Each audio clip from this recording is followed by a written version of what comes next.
Hello and welcome to the Balanced Business Dad podcast. This podcast is just one part of the Balanced Business Dad movement. This movement provides a platform of the important pillars of life while building this council of dads to support each other as we work to balance our lives. The 6 pillars of life that we strive to balance are our faith, our health, our marriage, fatherhood, brotherhood, and our business. We are here to build a council of dads to celebrate wins and as well as to share the challenges of being a husband and a father, and all the while working to keep our pillars in balance. The goal of the Balanced Business Dad movement is for dads to be better in all things, balanced, because everyone in our lives deserves it. Hello, and welcome to another episode of The Balanced Business Dad. I'm your host, Mr. Dustin Hogue, and with always my co-host, my friend, my mentor, Mr. RJ Campbell. RJ, how are we doing today? I'm doing great. Hello, guys. Welcome to another episode. Yes, guys, this is so exciting. We have some really cool guest on the episode today that's not only a husband, not only a father, but is doing big things in the real estate world. As you know, that kind of has my passion because I'm a real estate investor as well. So I'm really cool to jump into this to kind of see where it's at. So we're just going to jump right into it and welcome Mike Kaeding to the show. Mike, how are you doing today? I'm doing great. Thanks for having me. Yes, no, thank you. So Mike, let's just jump right in. I mean, we all have a story of how we got somewhere, which I want to hear that as well. But first, I want to hear, where are you today? So what are you doing today? Yeah, so I'm CEO of Norhart. We design, build, and rent apartments, but really transforming the way this is done by incorporating technologies and techniques that have really revolutionized other industries. If you look at things like manufacturing and agriculture, they've improved productivity by 700 to 1,500%. Construction during that same time period over the last 6 years has done nothing. And so we're just applying those techniques into our field. And as a result, we're driving down the cost of housing. Imagine someday if your rent was half. Imagine if your mortgage payment was half. And that's something we believe, we're already a large way there, but we believe we can actually achieve. Wow. So That's exciting. And I have so many questions behind that. So, well, let's just jump right in. So kind of what area of the country are you in? And is that where you're building? Is that where you're constructing these? Yeah. So right now we are in Minnesota. We've got our factory here. We also have most of our properties here. We're in the process of expanding to Texas. We're also in the process of building on a factory in Mexico. And we are looking over the next 10 years to expand nationwide to try to scale this up. Right now, we're probably about a $200 million company, and we've been doubling in size almost every year. Okay, so when we say a $200 million company, from the real estate side of things, that says my portfolio is worth $200 million, but I think it sounds like it's a little bit different because you mentioned factories. So what are we doing in these factories? Yeah, so if you want to change, we're thinking about ways to change the way construction is done. And so a piece of that puzzle, there's a lot of pieces, but one piece is the factories. So we're actually building wall panels, fully completed exterior wall panels that we can just set in place in the buildings in the field to help speed up that process. We have another facility that's precast concrete. So concrete beams, columns, and planks that we can set in place like Lego bricks. And we're working to expand that out further to do more modular kind of work. I'm not 100% sure if 100% modular is the route to go, but there's some happy medium in between that can help lower costs. So that's a piece of driving costs down. Interesting. So Interesting. Yeah, so many questions behind that. So these buildings that you're building, I mean, how many units are there in a building? Or I mean, are they multi-units, I'm assuming, because you talked about apartments. So what are the size of these? Yeah, our current sizes are around 350 units. So our current project is in Minnesota here. It's the nicest one we've done to date. It's about a $100 million building, one of the nicest in the state, but it's about 350 units. Okay. Wow. So 350 units. So you put these in pretty urban locations, I'm assuming then. This is not... Yeah. The suburbs So kind of thing. Minneapolis and St. Paul right now, the suburbs, things like that. Yeah. Yeah. Okay.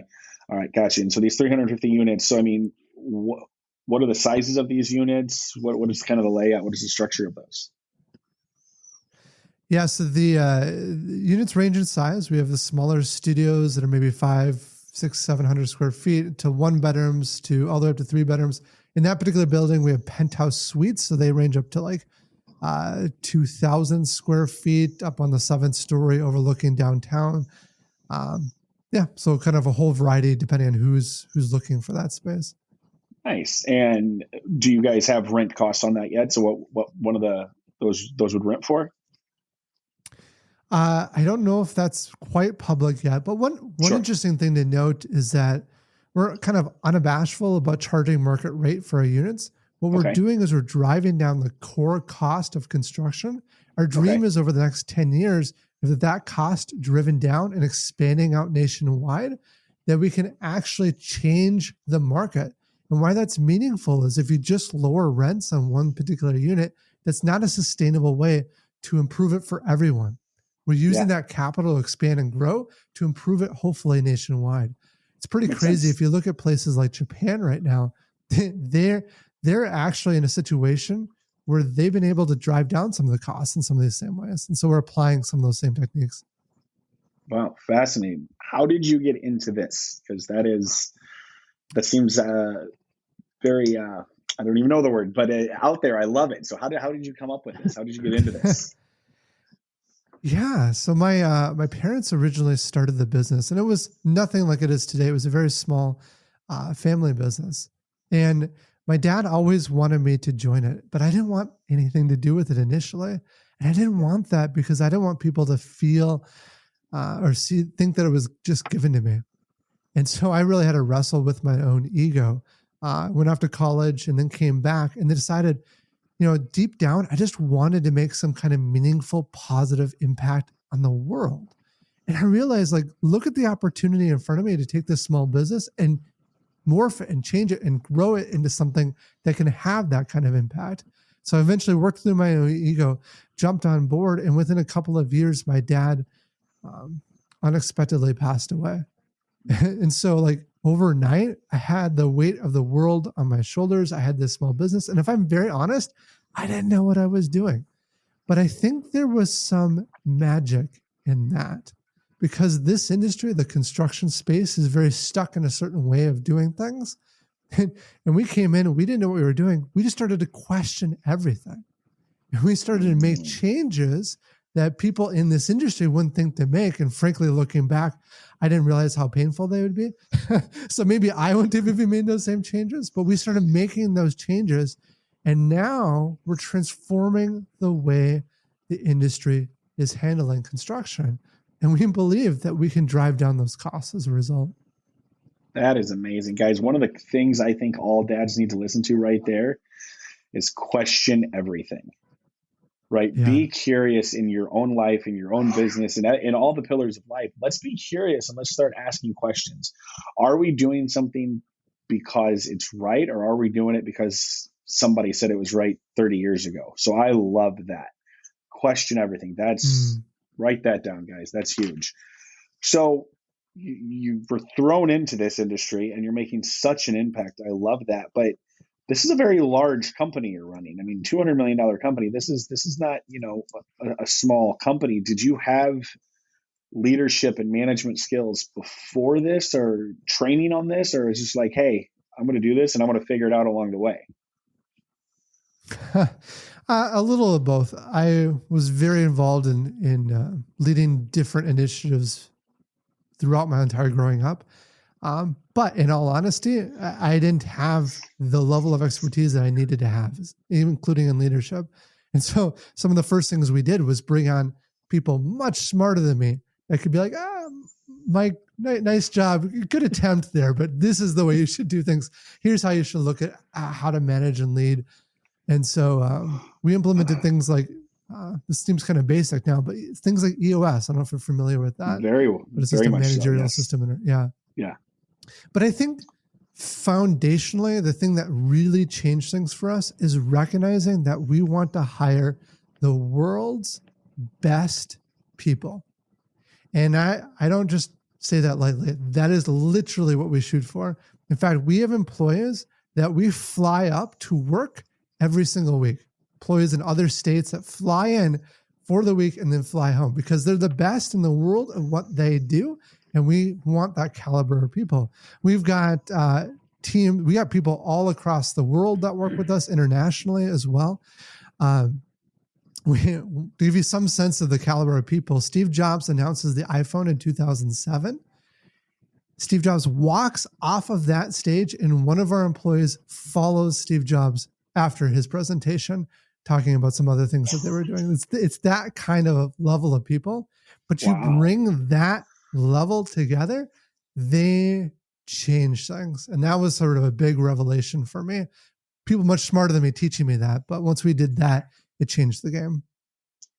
Wow. I am just so impressed. That is awesome. And I love that you are, in a leadership position and the first thing you need to do is surround yourself with smarter people. Yes, absolutely. That is great. And you said before, you kind of got to push the ego aside, or you push the ego aside to jump into the family business. But, in leadership, there can't be any ego, right? We have to push that aside and surround ourselves with those smarter people. I love that. And I would assume these people all believe in the mission you're doing. And that's why, they're there because you have a purpose. The impact you're creating on not only this industry, but the impact on the world is pretty incredible. So I'm loving that.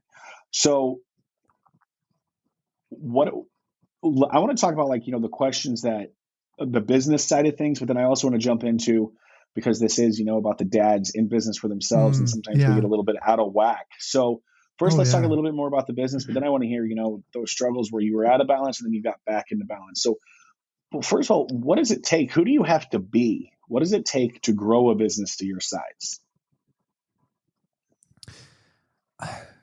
A big part of it is tenacity. It's just a constant drive to push and drive and move things forward.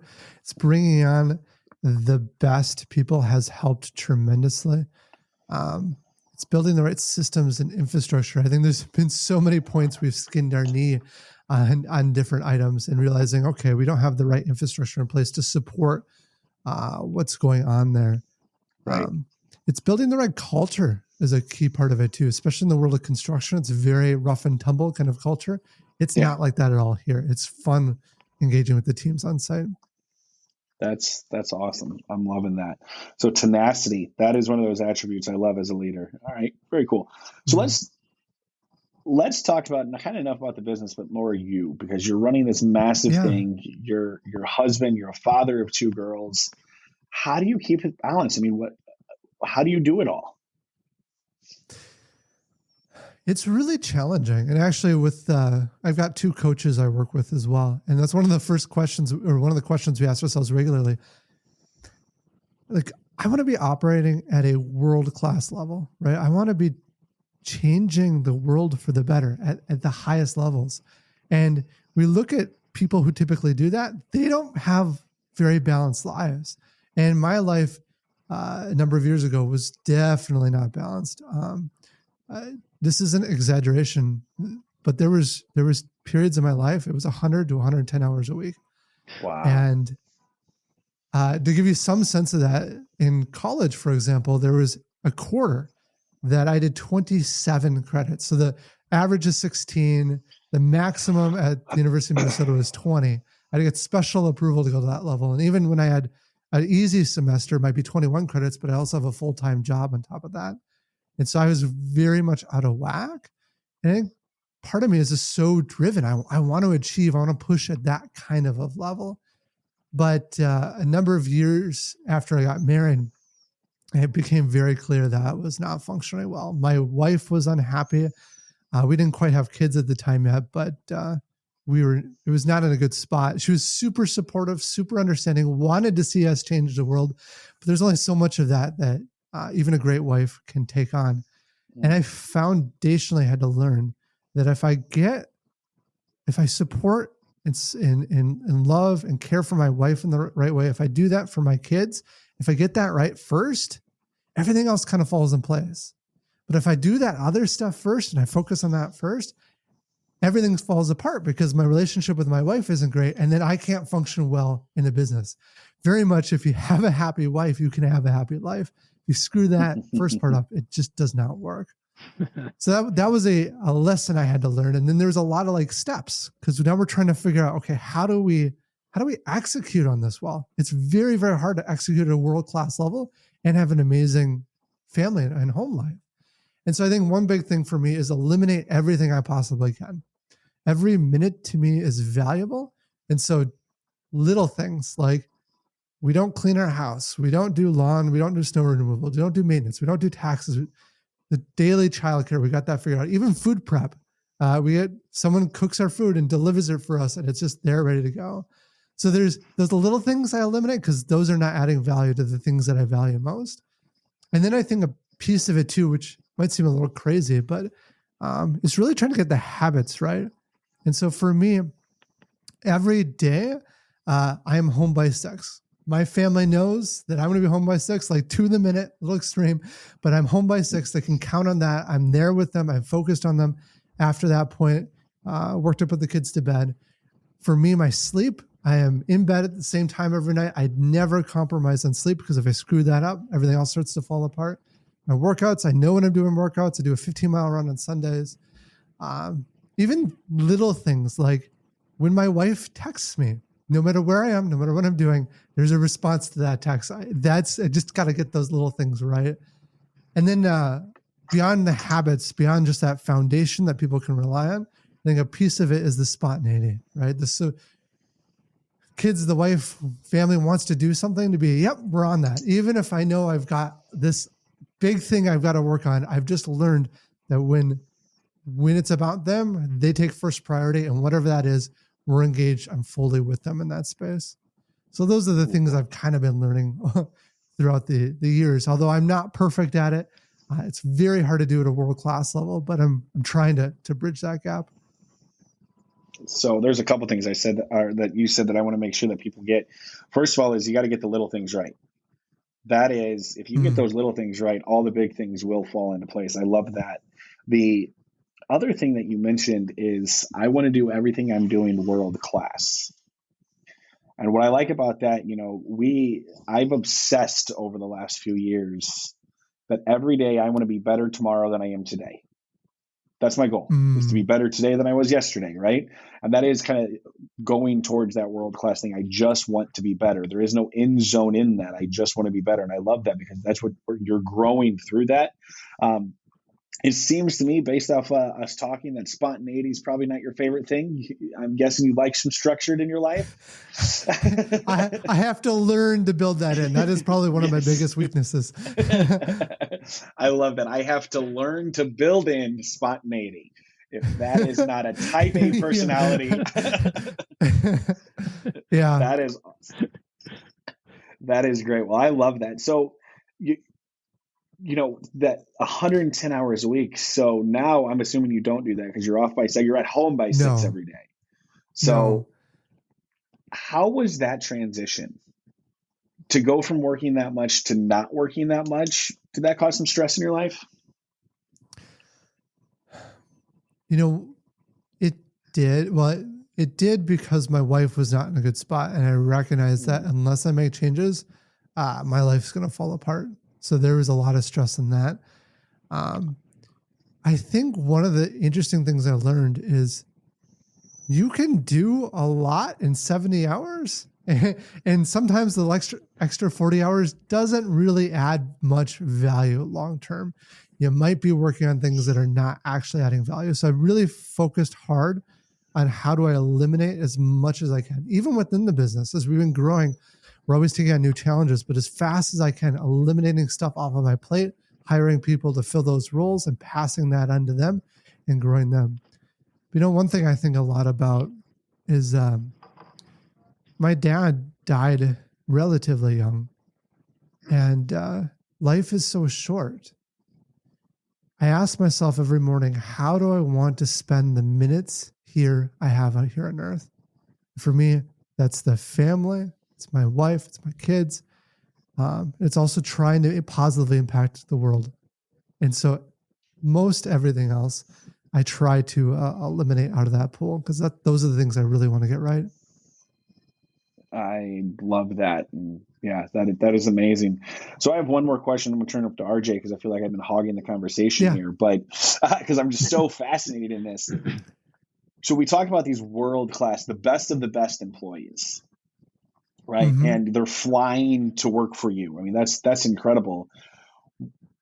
How did it come to that, and what did you do before? And I'm going to talk because there's a lot of dads out here that are those solopreneurs, if you will, that want to start getting a business, but they have to hire someone. But the accountant, meaning their wife or themselves, is not going to let them hire necessarily or can't afford to pay for the best of the best in the world to fly them to come work for me. So how did it get to there, and what do you do when you're just starting out?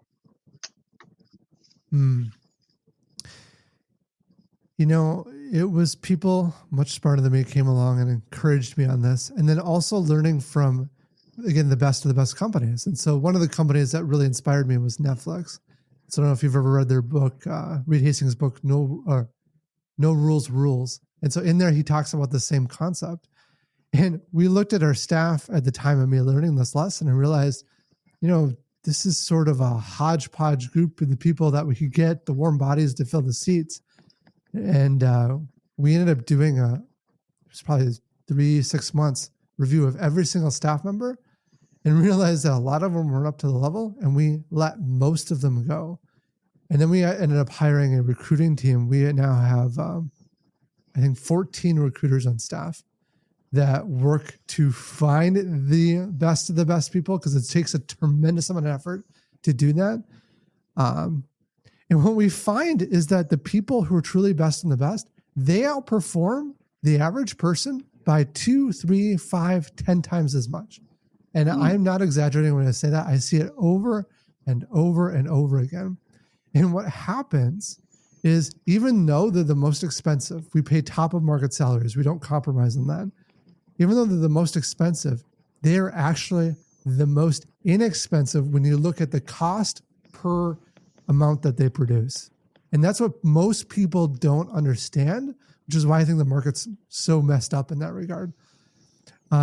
And then even when you work hard to find the best, a key aspect, we put a lot of energy in hiring, but even that, our success rate is only 50%. And some of the best companies I've talked to also say that when they're focused on the best of the best, 50%. And so we have a whole offboarding process as well, where we generous severance, we support people really well on the way out. We help them find jobs to the point where they come back and thank us. But there's a very high bar that we hold people to within the organization to help them move on if they're not meeting that bar. You've got to be good at that back end as well. A lot of people just want to fill a seat because they just need someone to fill. Don't do that. Never do that. It's terrible. But then you asked, how do you do that to start off? And I think the start off point is first recognize that somebody good is going to be worth it in the end. And then I get that you're not going to be able to always afford a $200,000 person plus their flight in and out of work every week. I would say start with the best people you can, right? If you're just a solopreneur and you just have your wife doing the taxes, is that really the best? Or can you find a local person nearby, a little bit more expensive, but now produces at a much higher level for you? Right. I love that. That is great advice. Great business advice, guys. Great advice all the way around. So RJ, what kind of questions you have? So one thing, not a question, but to jump on top of what Mike said, we know a business person that we know that he uses a line that he's slow to give somebody a heck yes, but he's quick to give him a hell no. Yes. So the same thing. He always says it's not fair for me to keep an employee that is not performing to the standard because we made the mistake that it wasn't a good fit. So same thing. They have a good offboarding process because that's the only thing that's fair. So I thought that's interesting that you guys look at it that way. And so many managers struggle with that, right? It's like, oh, this person's good. But I often ask, for the people who are truly best, you know within a couple of weeks of working with them that they're changing the world around you. And then if it's someone that's just good, you're a little unsure. I often go back and say, hey guys, remember you hired this person, this person, this person.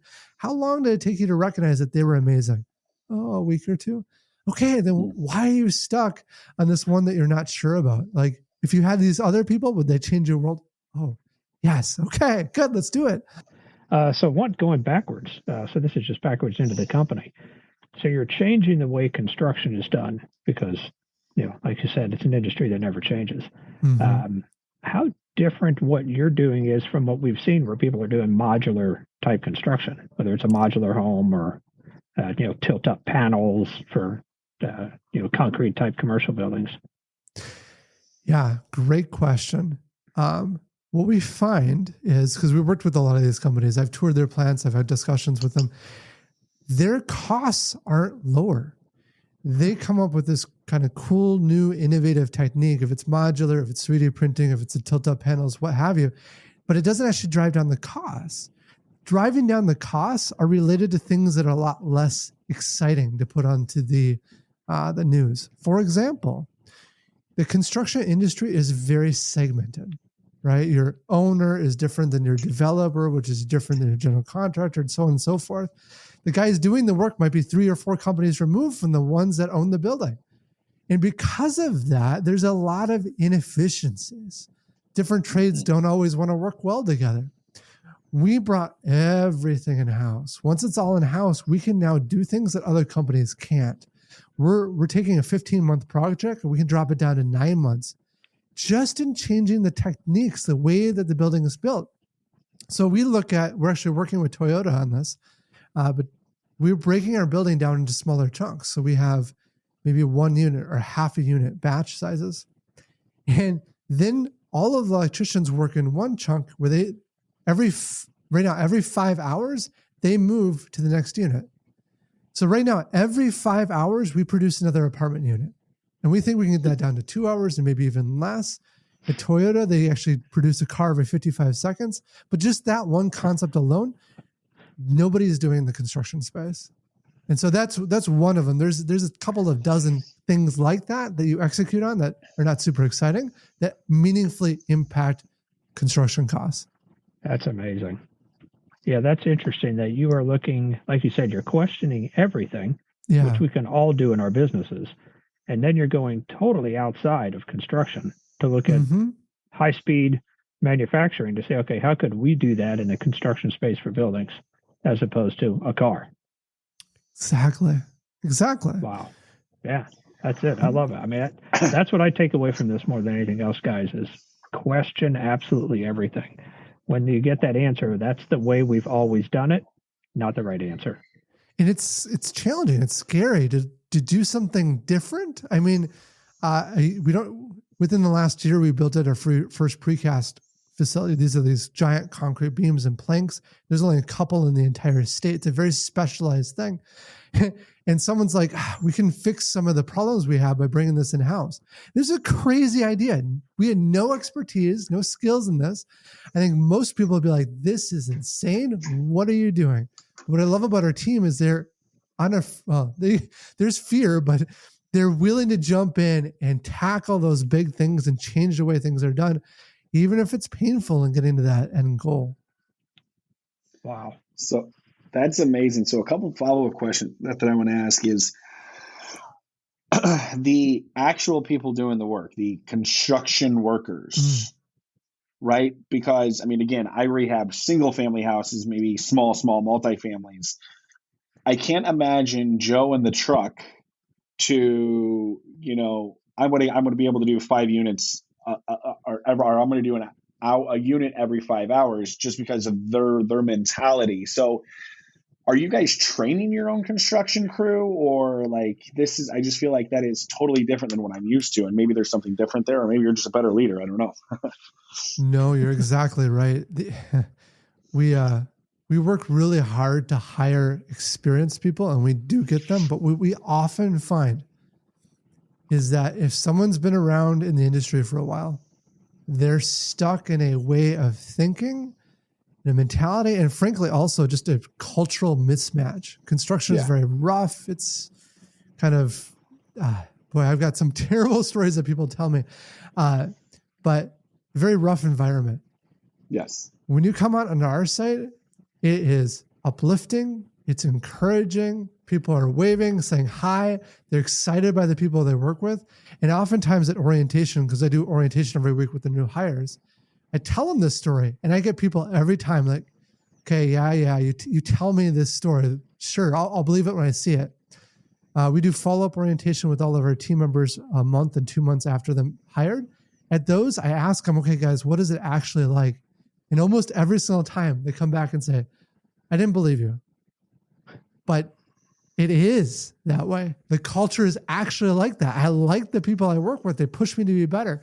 We even have we have team members, and this is crazy for construction. We have team members that push our team leads or foremen to teach and train them more. And so they actually have after work classes that the foremen teach to the new recruits so that they can learn. And this is not paid. This is them on their own time coming together because that's what the staff wants to do. And we had a regional trainer come out to one of our teams recently, and he looked at the plumbing team and he said, this is all the plumbers you have for this big of a building you're doing? I'm like, yeah. And then you start finding out, wow, you guys, a lot of you are apprentices and you're first year apprentices and you're doing this and you understand that, and you know this much. They were blown away by what they were capable of already doing. We actually went toe to toe with the state to see if we could change the rules to allow them to get their journeyman's license, assuming they pass the test and get all their credentials. Because right now in the state, you have to have 4 years of experience before you can even take the test. I think that's backwards. A lot of these guys can get to that level in a year if you give them the right coaching, training, and support. Well, besides changing the real estate industry, right, as a whole, what you just said there about the construction, I mean, I gotta imagine that these people are going to only want to work for you, because when they have to go work for the other construction company down the road, it's going to be a little bit different for them, right? That culture and thing, that's huge. Wow, that's something. So one other question you mentioned, you brought this concrete part in-house, or you bring everything in-house. So many, I guess, experts, if in quotations I'll say that, so many experts have said, you stick with your expertise and you hire the other part out. You have them stick, let them do their expertise and you hire from them. But you're kind of the opposite of that. You want to bring it in-house because you feel like you can make it more efficient, which you've proven that you can. Where did that come from? Or did it just work out and then every other thing you see, you're like, no, I can do this better and I'm going to bring it in-house? Because I love that. Yeah. So necessity is the mother of invention. Not long, kind of around the time my dad passed away, we were working on a project, and the plumbing contractor that we had at the time came to me and said, all right, we're doubling our bid. Like, doubling it? Yeah, we're doubling it. And I went and tried to price it out and find other plumbing contractors that could do that. And they all came back, yep, that's where the market's at. I said, I just can't afford this. Like, what are we going to do? And so like, well, what if we try to do it ourselves? Like, start adding up the cost of the materials and figuring out what the labor and stuff might be for it. And like, all right, that's terrifying, but like, let's try this. And very honestly, it took us like probably 3 to 4 years before we got to a spot that it was actually good. We didn't truly save money that first year, but it was because of that that gap that forced us into that space. And once we did it, we realized, oh, there's opportunity here, even though it's really painful to get over that learning curve. We often say that initially it actually gets more expensive. There's more pain, there's more hours, more just issues that come up. But after 6 months, a year, 2 years, it comes back and it's actually less expensive overall. I love it. Guys, this was an incredible call that I didn't know what I was going to learn going into it. I've learned a lot, and now there's some questions I have in my business. So, Mike, thank you. First of all, the impact you're making on the world, and in my opinion, 2 different industries, because it's not just the real estate industry, but it's also the construction industry. Like you are truly making a difference, and and you're following the pillars, and you're intending to lead a balanced life. Right? We're all not perfect yet. You saw the flaws in that. You fixed it because you knew, hey, I have to get the relationship with my wife correct. I have to get the relationship with my girls correct, my daughters. Man, you're out there killing it. So kudos to you. Kudos to your team. It's pretty amazing to watch. Is there any Thank way? Thank you so much for having me. This is fun. Yeah, any way we can support you? Any way people can find you? Or we just got to rent one of your apartments? Well, 2 initiatives we have going on right now. One is that we're launching a podcast called Becoming a Unicorn. It's kind of digging into that journey of what it's like growing from a small company to a billion-dollar company. So we're opening up our company, showing it honestly, the good, bad, and ugly of what's going on.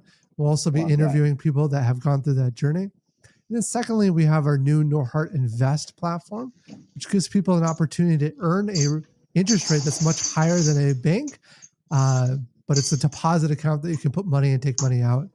And you can find all of this stuff by visiting our website, norhart.com.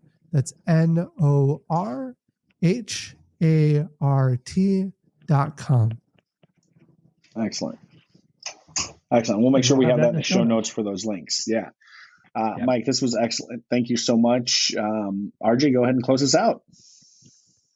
Yeah, guys, that was a great one. This was a business 101 all the way to 501 that we learned today. So thanks, Mike, for that. And as I always say, guys, thanks so much for tuning in, for listening to the podcast. This is what we, Dustin and I just put together this every week for you guys. So the best way to support us is if you can give us just give us a rating, rate and review the podcast. That helps it get out so that more dads can see it. And if you want to continue with these conversations, reach out to us on Facebook. We have a group that is actually the Balanced Business Dad. So if you search that, you'll come up with a group. We'll invite you in. Probably have over 300 dads that are just doing life together, sharing our wins and talking about our struggles, going through things like Mike talked about today. And then we also have the Dad Up Council, which is the next iteration of where we're going with this organization and movement. Dustin will talk a little bit more about that. Yeah, guys, we have a lot going on. So the dadupcouncil.com is the organization to join where we get to do life together, where we know that dads are out there, business dads are out there struggling, and we want to do life together. But it's also a place to celebrate wins. Like how many business owners don't have that peer group anymore where you can go celebrate those wins? We're going to be able to do life together there. We support one another. We make sure that we're held accountable, which I think is the big one, because it's all time for us to dad up. So guys, go take a look at that. That's dadupcouncil.com. And also we having the second Balanced Business Dad Retreat in beautiful Lesterville, Missouri, the first weekend of May. So look for more info about that. We'll have that link out as well. And guys, thank you so much for listening. Please share, comment, rate the podcast so we can help touch more dads, and let's just all do life together. So that's what we have. Until next time, we'll see you next week.